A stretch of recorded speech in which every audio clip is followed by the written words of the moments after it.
Bonjour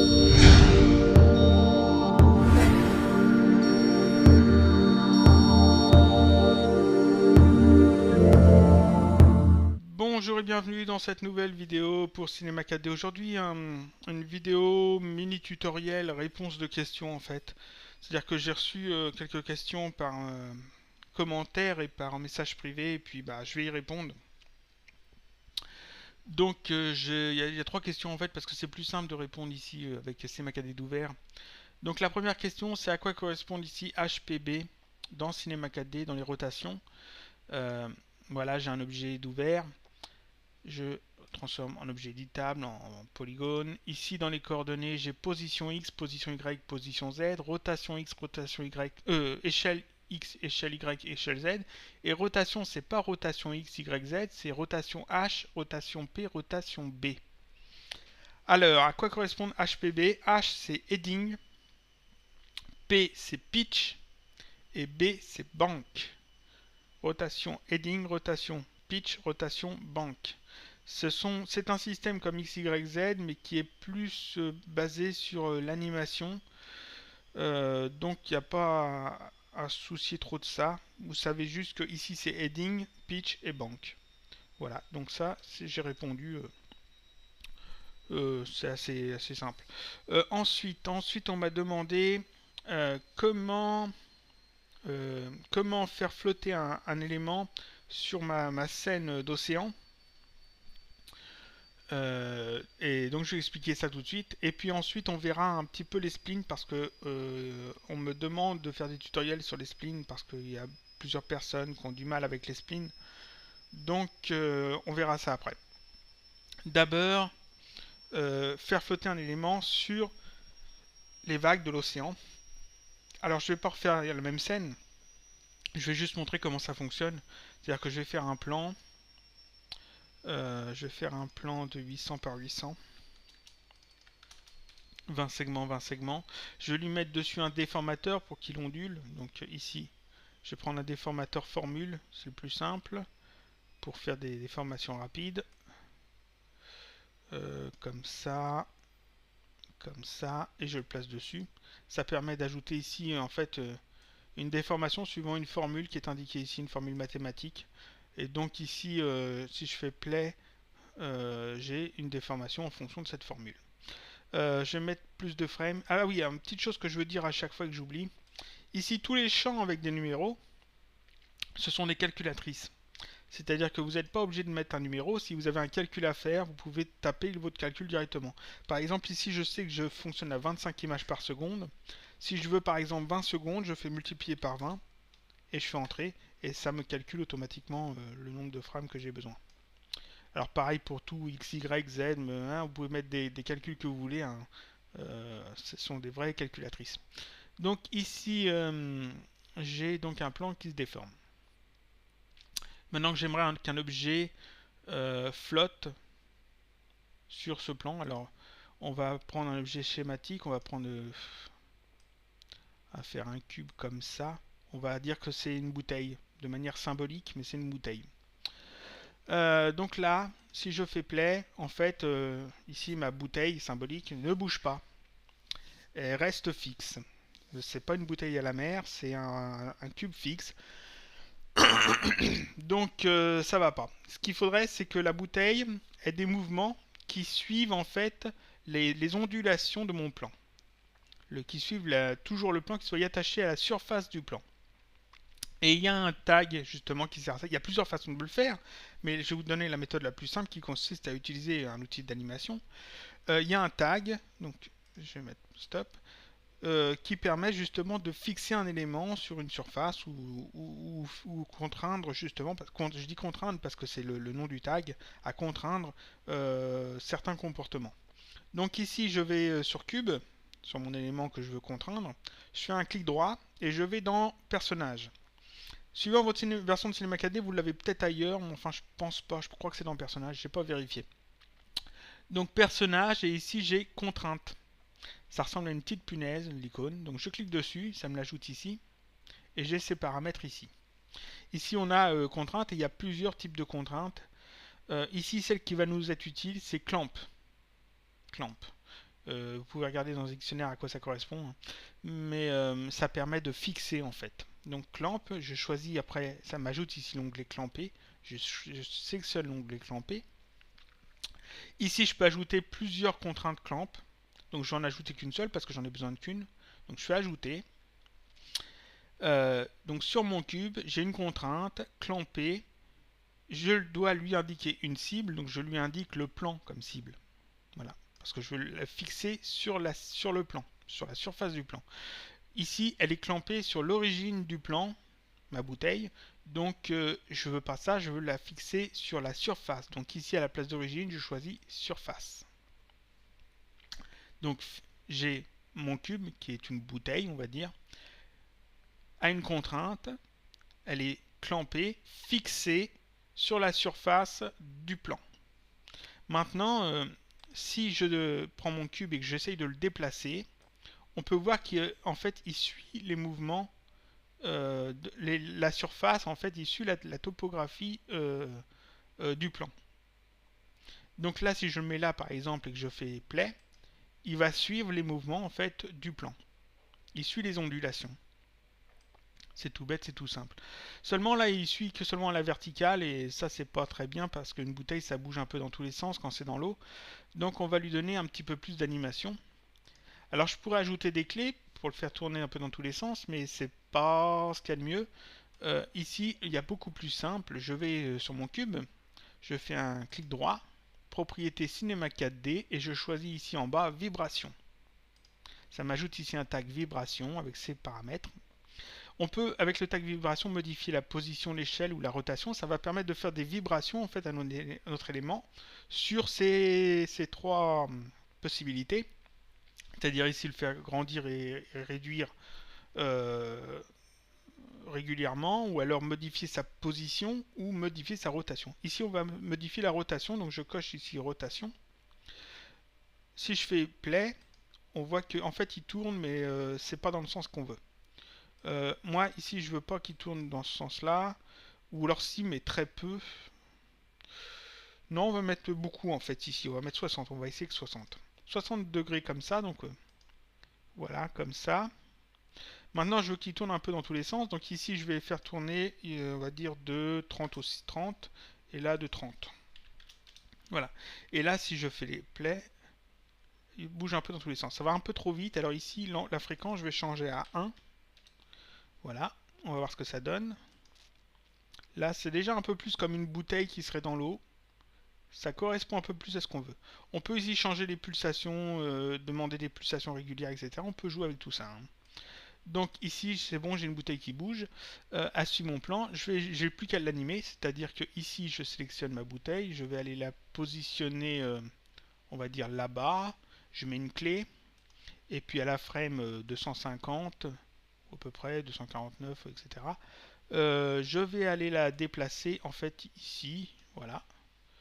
Et puis on va dire qu'au milieu à peu près, je vais la placer quelque part par là, pour que ça fasse une courbe. Voilà. Et donc je fais ça, et là si je me plais, en fait, j'ai effectivement une bouteille qui flotte sur de l'eau.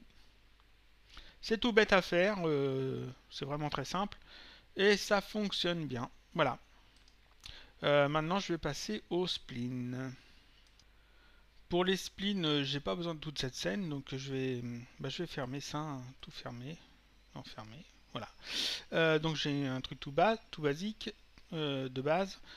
Non, j'affiche pas de décor, on va juste modéliser en fait, on va modéliser une bouteille. Alors j'en ai mis une de côté, voilà, voilà la bouteille qu'on va modéliser. Pourquoi celle-là? Parce qu'ici il y a une difficulté, parce qu'il y a déjà plusieurs tutoriels sur comment modéliser des verres et des bouteilles dans Cinema 4D. C'est l'outil de rotation des NURBS, une révolution NURBS, et puis c'est très facile, on fait la moitié de la bouteille et puis on a un truc tout rond.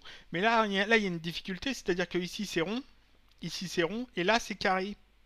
La bouteille est carrée. C'est-à-dire que si j'utilise une révolution NURBS, j'aurais pas cette partie carrée là. Ah ah! Où est l'astuce pour faire ça? Eh bien, c'est tout bête, c'est la peau NURBS. Donc on va modéliser ça. Pour que ça soit facile à faire, je vais utiliser cette image de référence dans une de mes vues, je vais prendre la vue avant d'ailleurs. Je vais l'ajouter ici dans la vue avant. Pour ajouter des images dans les vues ici, vous allez dans édition et vous faites configurer. Vous choisissez votre vue, vous faites édition, configurer. Voilà, ça vous affiche ces paramètres. Et ici, vous avez un onglet fond et vous pouvez indiquer une image. Sur Cinema 4D 13 et sur 12, je ne sais pas. Mais sur le 13, c'est pas dans édition, ça doit être dans options. Il doit y avoir options ou quelque chose comme ça. Et vous avez configuré, pareil, le menu configurer, là, il est pareil. Donc, vous pouvez aussi prendre votre fichier et le faire glisser en fait dans la fenêtre que vous voulez. Ça marche aussi bien. Alors je vais faire juste glisser ici moi. Voilà, comme ça me l'affiche ici en fond. Seulement là, c'est pas pratique, il y a des réglages à faire. Donc quand vous êtes comme ça, vous avez juste fait glisser votre image et puis alors là, elle est très vive, vous n'allez pas voir quand vous allez faire des choses par-dessus. Donc ici, on va dans configurer, donc moi édition configurer. Vous, c'est peut-être dans options, c'est peut-être dans édition, je sais pas. Donc configurer, j'ai ces paramètres. Je vais ici dans l'onglet fond. On va commencer par baisser un peu la transparence de l'objet. C'est-à-dire qu'ici, si je place des objets dessus, on va moins bien les voir. Il faudrait que l'image ici soit un peu atténuée. Donc ici, je vais augmenter. On va mettre à 70%. C'est ce que je mets généralement. Ensuite, ici, j'ai la ligne rouge. C'est la base, c'est l'axe X, c'est le point 0. Donc je vais remonter un peu toute mon image. Donc ici, avec décalage Y, je vais remonter l'image de manière à ce que le bas de la bouteille coïncide avec l'axe 0 ici. Alors je me rapproche un peu, voilà, je fais à peu près coïncider comme ça. On va dire que oui, là c'est bien. On peut aussi déplacer ici l'axe, le décalage X, si vous voulez placer l'élément plus à droite ou plus à gauche. Ici 0, je crois que c'était bien, il était bien centré. Alors ça, c'est très pratique si vous utilisez des blueprints pour modéliser des objets. Par exemple, je vais vous montrer un blueprint si j'en trouve un. Je dois avoir ça dans ma Dropbox quelque part. J'espère. Non, j'en ai pas sous la main. Je dois en avoir quelque part. Je dois en avoir quelque part. Non, bah, je vais prendre ça sur un site. Les blueprints.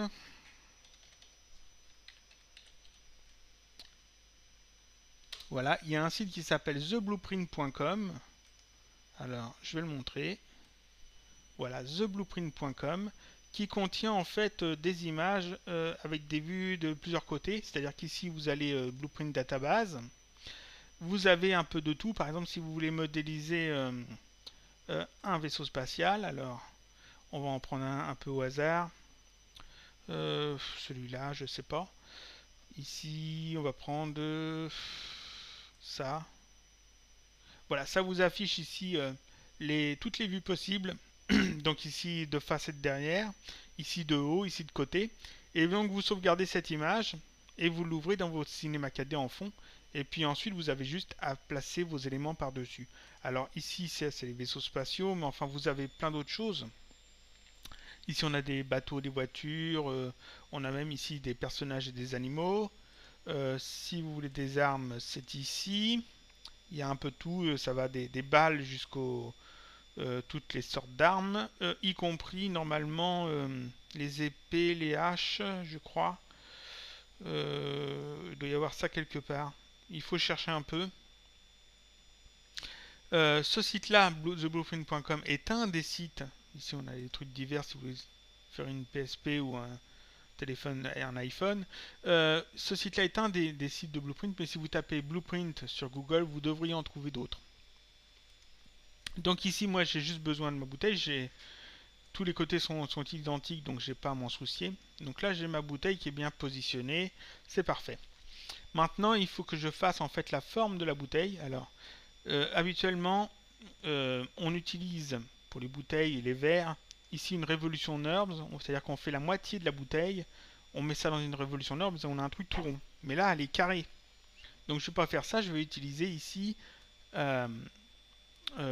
tous ces éléments de spleen pour faire ma bouteille. Ici, je vais prendre un rectangle parce que la base de la bouteille est rectangulaire. Ici, l'axe n'est pas bon. Il me faut un axe XZ. Donc XZ ici. Donc ici, je choisis mon rectangle et je le passe en XZ. Comme ça, il est à l'horizontale. Je vais le réduire. Donc, outil de réduction. Je vais zoomer. Voilà. Je le réduis de manière à ce qu'il atteigne ici la bouteille. Le bas de la bouteille. Je m'occupe pas de ce côté-là, je m'occupe que de ce côté-là. Hein. C'est que de la partie droite en fait de mon axe Y. De toute façon, c'est symétrique, donc ça passera bien. Donc je le réduis à peu près jusqu'ici, c'est parfait. Donc là, dans ma vue 3D, j'ai ça. Ici, les bords sont arrondis, donc je sélectionne mon rectangle et je coche ici arrondi. On peut jouer un peu avec l'arrondi ici, mais je crois que oui, là c'est déjà suffisamment arrondi, c'est bien. Donc là, j'ai un premier rectangle. Je vais en créer un deuxième. Alors, CTRL, clic, déplacer. Alors, je déplace un petit peu vers le haut pour le mettre au-dessus. Je reprends cette vue-là. Outil de déplacement, donc la touche E. Et je me déplace légèrement ici. Là, après la touche T pour redimensionner. Et je redimensionne à peu près de manière à ce que ici, ça touche bien le bord de ma bouteille. CTRL, clic, déplacer vers le haut pour en faire un double. Touche E pour changer l'emplacement et je vais le monter carrément tout en haut de ma bouteille. Alors c'est à peu près ici, on va dire. Ensuite, maintenant là, ça part en rond. C'est plus carré, c'est rond. Donc je vais prendre non plus un rectangle, mais un cercle. Je prends un cercle. Ça m'ajoute ici un cercle. Je le mets aussi sur l'axe XZ pour l'avoir à l'horizontale. Et je vais le placer en fait là où j'ai besoin, c'est-à-dire ici. Avec la touche T, je vais le réduire. Alors là, l'axe, les flèches là vont me gêner. Alors pour pas que ça me gêne, alternat D, ça les efface. Comme ça, je peux gérer ça bien. Et j'en refais alternat D pour les réafficher. Donc touche E, emplacement pour le positionner correctement. Je ne le déplace pas de droite à gauche, seulement verticalement. Je vais en mettre un autre plus haut. Donc CTRL, clic, déplacer sur cercle un petit peu au-dessus. Voilà, pour en faire un double. Je vais le placer à peu près là. T pour redimensionner, je le réduis un petit peu. Je retire les axes pour bien voir. Voilà, j'en remets les axes. Alors là, oh, j'ai trop réduit. Je vais l'allonger un peu. Faire comme ça. Ensuite, CTRL clic déplacer vers le haut. J'en mets un juste un petit peu au-dessus et beaucoup plus grand. Donc T, je l'allonge comme ça. Enfin beaucoup plus grand, juste assez pour faire le goulot de la bouteille. Ensuite, j'en refais un double que je vais, avec la touche E, déplacer en haut. Je le mets là. J'en fais encore un double. Un petit peu au-dessus. Touche T pour le réduire. Voilà. J'en fais encore un double que je vais réduire de beaucoup. Enfin, de beaucoup. De manière à avoir en fait l'intérieur de la bouteille. Encore un double que je vais, avec la touche E, déplacer vers le bas. On va le placer ici, à peu près là. Voilà. Encore un double. Je vais le déplacer encore plus bas. On va mettre ça ici. Je vais l'agrandir avec la touche T. Je retire les axes pour mieux voir. Voilà, je remets les axes. Ensuite, ici, on repart sur un truc carré. Donc, je vais reprendre ici mon rectangle que j'avais pris là. Et je vais faire un double pour le mettre ici. Voilà. Touche T pour le réduire. Je le réduis un petit peu. Comme ça. Je vais le déplacer un peu, histoire de bien le voir. Voir ce que je fais. Touche T. Je vais l'agrandir un petit peu. Parfait. J'en fais un double. Le double, je vais le déplacer tout en bas de la bouteille. En fait là je fais l'intérieur de la bouteille.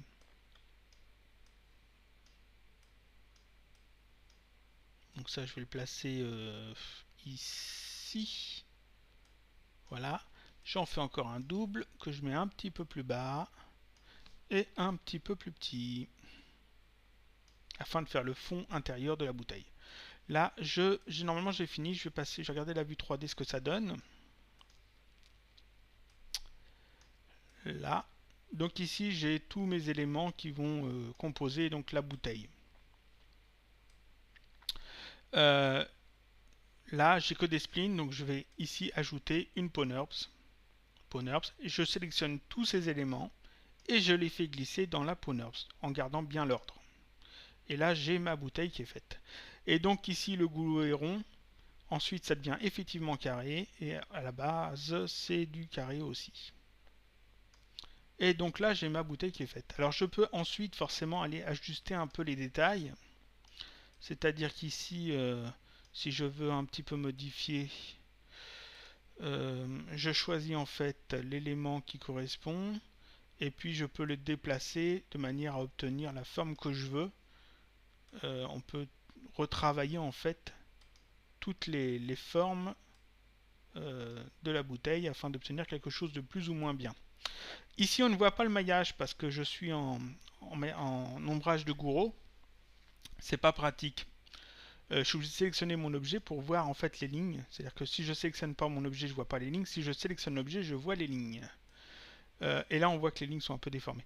Moi je voudrais avoir les lignes tout le temps. Donc ici affichage, je passe ombrage de Gouraud, ligne. Comme ça m'affiche tout le temps les lignes, même si je ne sélectionne pas mon objet. Ici, on voit il y a une petite déformation en fait. C'est normal, c'est parce que les cercles et les cubes et les rectangles n'ont pas les mêmes nombres de points.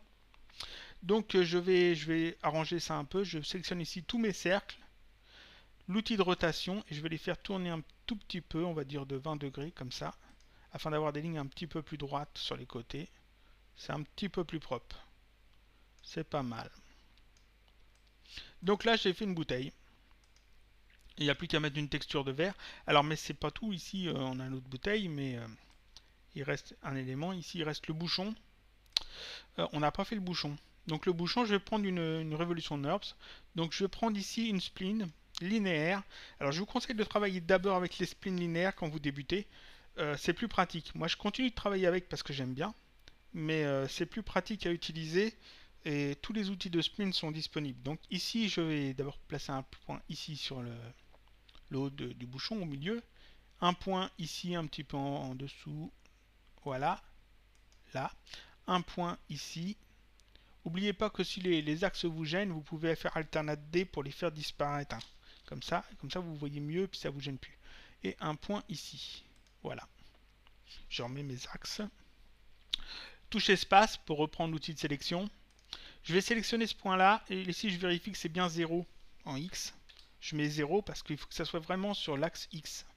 Et je fais pareil avec ce point là, je le sélectionne et ici je mets 0 parce qu'il faut qu'il soit sur l'axe 0. En 0 sur l'axe X, c'est-à-dire l'axe rouge. Ensuite, ici j'ai des points très carrés, c'est pas bon. Donc je vais modifier ça. Ça se modifie très bien. Je vais d'abord sélectionner mes donc outils de sélection. Je sélectionne ces deux points là sur les côtés. Je fais un clic droit dessus parce que quand on sélectionne une face, un point ou une arête et qu'on fait un clic droit, on a les menus en fait qui correspondent à l'élément qu'on veut modifier, donc c'est pratique. Sinon vous avez aussi la touche V, je l'ai expliqué et puis déjà dans un autre tutoriel, mais bon là c'est plus rapide, on fait clic droit et ici interpolation légère. Interpolation forte c'est pour avoir des angles très forts, très carrés, et interpolation légère c'est pour avoir des arrondis. Donc là j'ai des arrondis, mais les arrondis se placent pas comme je veux, ça va pas du tout. Donc ici je vais sélectionner seulement ce point là, donc je désélectionne tout et je prends que ce point là.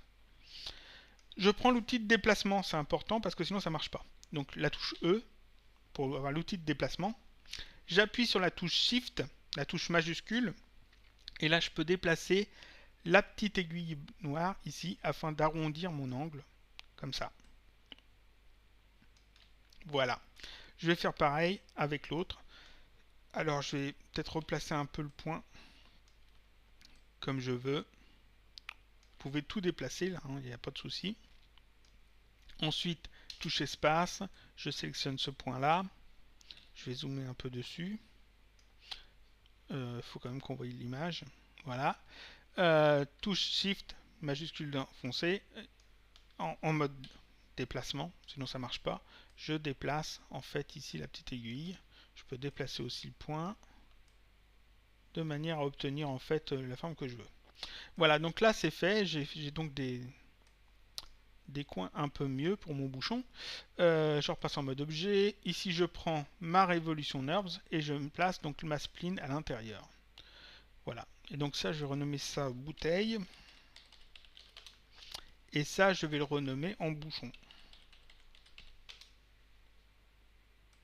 Je passe en vue 3D parce qu'il faudra sûrement retoucher un peu. À moins que ça soit tout parfait. Je vais retirer les lignes. Il faut souvent jongler ici avec les différents éléments.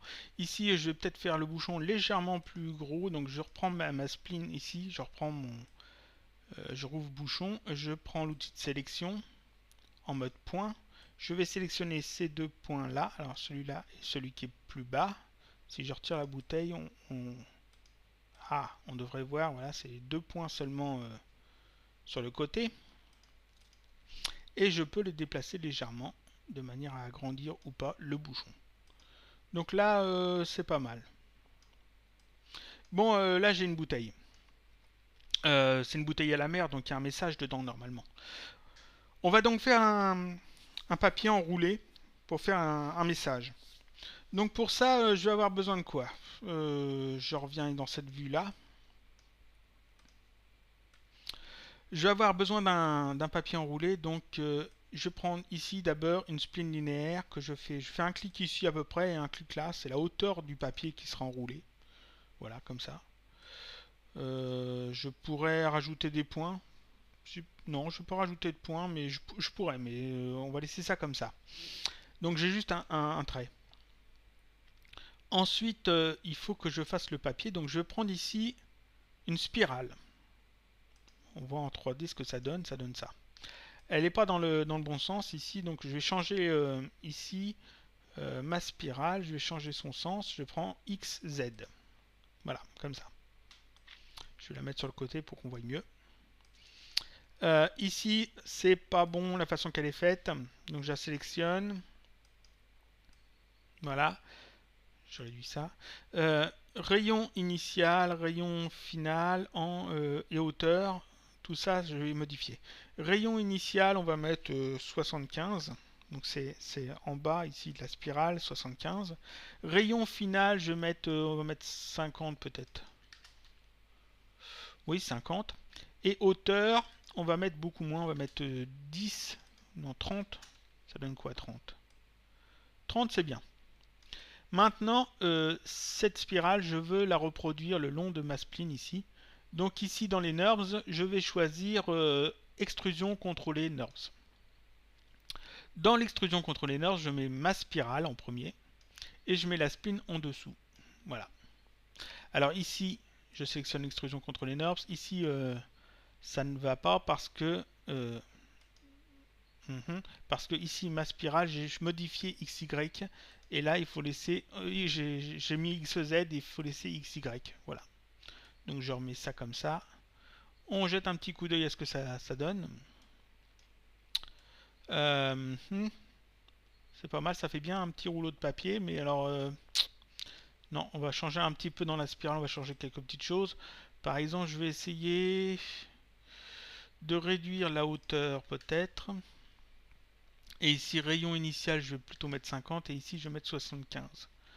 Voir ce que ça donne. Dans l'autre sens, c'est mieux. C'est mieux, ça fait, voilà. Et on va rapprocher un petit peu, on va mettre, disons ici plutôt 60.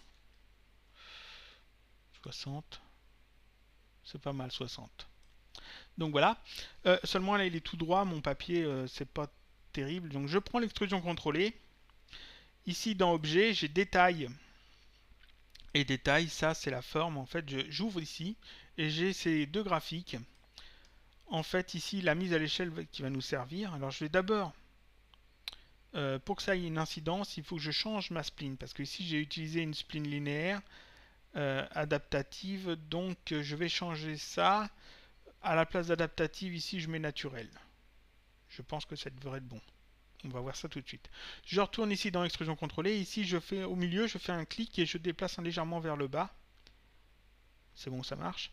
Ici, comme ça, j'obtiens ici en fait une courbe qui fait la forme de mon extrusion.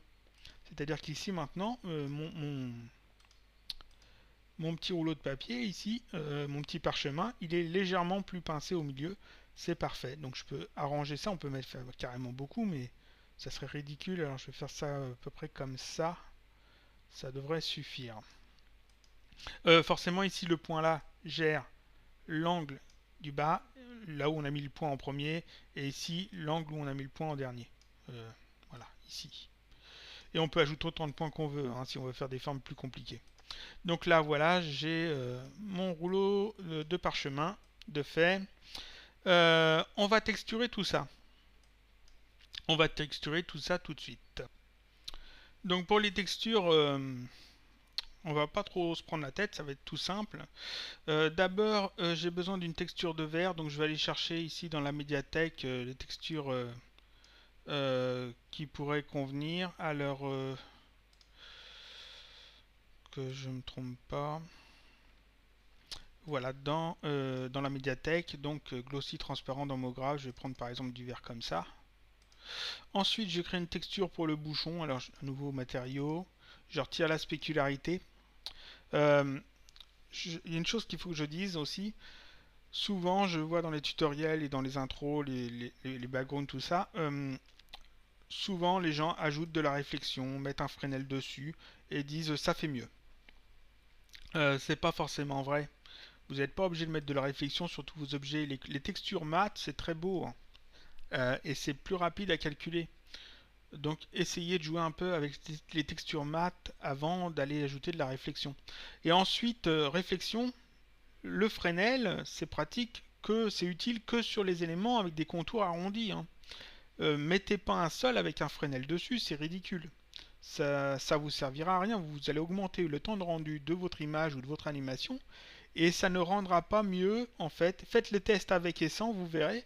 Le Fresnel n'est pas toujours utile. Le Fresnel utilise ce dégradé afin de placer votre réflexion sur les contours des objets. Les contours arrondis. Fresnel en fait c'est un type de lentille, un type de réflexion spécifique où où au centre il n'y a quasiment pas de déformation et sur les côtés oui. Donc c'est pas toujours utile de mettre un Fresnel. Pareil pour l'occlusion ambiante et la l'illumination globale, vous n'êtes pas obligé de les ajouter à chaque fois. Ça ne fait pas des rendus mieux, ça fait des rendus plus réalistes. Et si votre animation c'est juste une intro avec du texte, c'est pas nécessaire que ça soit un rendu réaliste. Vous allez perdre du temps de rendu en demandant à Cinema 4D de calculer des choses que vous n'avez pas besoin de calculer. Donc utilisez plutôt des textures mat hein, quand vous avez un doute. Vos temps de rendu seront plus courts et puis ça sera tout aussi bien. Donc là je retire la spécularité, je garde que la couleur et je vais aller me chercher une texture pour le bouchon. Donc je vais aller chercher dans mes textures. J'en avais mis une de côté normalement. Que je la retrouve. Parce que j'ai beaucoup de textures. Là, c'est du liège. Alors, ce genre de choses où ça se trouve soit sur internet, soit si vous avez un appareil photo, hein, ben, vous suffit de prendre un bouchon et puis vous prenez une photo en type macro. Vous faites une découpe correctement de manière à avoir une belle image et puis voilà ce qu'on obtient. Donc, ici, cette image là, je vais la faire glisser ici. Alors, dans couleur. Ici, je la fais glisser dans ma texture. Voilà. Donc ça va être la texture du bouchon. Alors, le bouchon, ici, si on le sélectionne, on voit que l'axe est tout en bas du bouchon. Ça, c'est pas pratique, donc je vais le déplacer en haut. Pour déplacer les axes, ici, on a l'outil d'axe, on le sélectionne en mode déplacement. On peut déplacer l'axe sans bouger le bouchon. Et je repasse ensuite en mode objet. Et là, donc là, je peux de nouveau bouger le bouchon. Donc je rezoome dessus. Voilà. Et je mets ma texture dessus.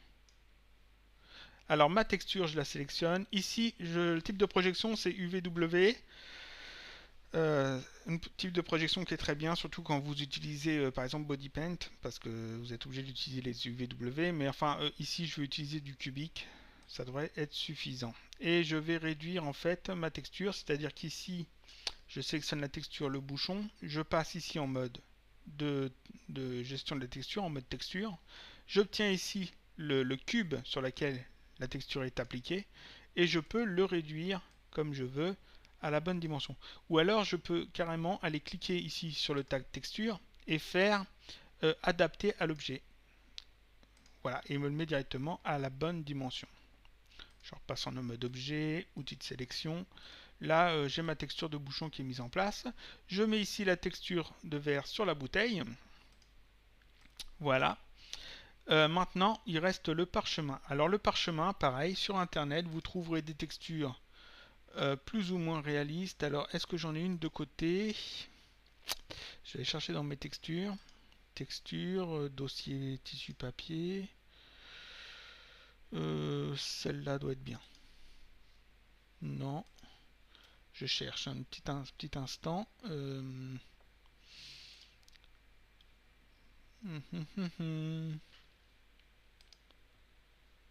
Qu'est-ce que je pourrais prendre comme texture? Ça. Ce genre de texture. Alors ça aussi, ça se trouve sur Internet. Vous pouvez même aller voir sur DeviantArt, le site DeviantArt si vous avez un compte, ou même si vous n'avez pas de compte, je crois qu'on peut y aller aussi. Vous cherchez dans les textures, vous trouverez pas mal de choses. Alors après, vous pouvez ou pas les réutiliser, tout dépend des droits qui sont dessus. Vous pouvez aussi très bien prendre du papier tout simple, vous le froissez, vous le faites tremper un peu dans, par exemple, du thé ou dans de l'eau colorée, et puis vous attendez un peu, vous jouez un peu avec, et puis vous finirez par avoir ce genre de rendu du parchemin. Donc cette texture là, en fait, moi je vais créer un nouveau document. Ici, je retire la spécularité. Dans couleur, ici, je vais donc faire glisser cette texture, que je me trompe pas, c'est laquelle? Celle-là, je la fais glisser ici. Et ça, je l'applique donc ici sur mon extrusion contrôlée nord, parce que je vais appeler ça parchemin. Voilà. Le parchemin, je le sélectionne en mode objet, touche E pour déplacer son emplacement. Ah, ici je vois que l'axe n'est pas centré sur le parchemin, donc je vais passer d'abord en mode axe et le repositionner comme il faut. Alors attention, quand vous basculez ici mode objet, mode axe, de bien faire attention de bien rebasculer sur le mode objet. Donc ici je prends le mode axe et je vais replacer ici mon axe qui correspond au parchemin sur le parchemin. Donc je le place ici. Et je peux repasser en mode objet pour déplacer cette fois le parchemin à l'intérieur de la bouteille. Je vais me mettre ici sur une vue de côté parce que je ne veux pas que le parchemin soit mangé dans la bouteille. Donc ici je vois bien les lignes de la bouteille, le fond est ici, je place à peu près le parchemin à peu près au-dessus. Voilà. Vu que c'est tout petit dans la scène, ça ne se voit pas des masses. Je peux également le faire légèrement tourner dans la bouteille, de manière à ce que qu'il soit légèrement penché. On va dire moins 3 piles. Voilà, comme ça, un chiffre rond. Et puis peut-être le déplacer légèrement comme ça, histoire d'être sûr qu'il ne rentre pas dans la bouteille. C'est parfait. Donc là, j'ai mon parchemin dans la bouteille. J'ai la bouteille qui est faite avec le bouchon et sa texture de verre que j'ai pris dans la médiathèque, où vous pouvez créer. Quand vous faites une texture transparente, une texture de verre, ici vous avez la transparence et ici vous avez réfraction. C'est l'indice de réfraction. Vous allez chercher sur Google indice de réfraction et vous aurez des numéros. Il va vous donner toutes sortes de numéros qui correspondent aux indices de réfraction du verre, du cristal, du diamant, etc. Et en fonction de cet indice de réfraction, ce que l'on voit à travers ce verre est plus ou moins déformé. Ici, par exemple, dans la texture, les lignes qui sont au fond sont déformées par le matériau du verre. Ça, c'est l'indice de réfraction. Si on le change, en fait, voilà, forcément, si on le change, par exemple à 1, ce n'est pas déformé du tout.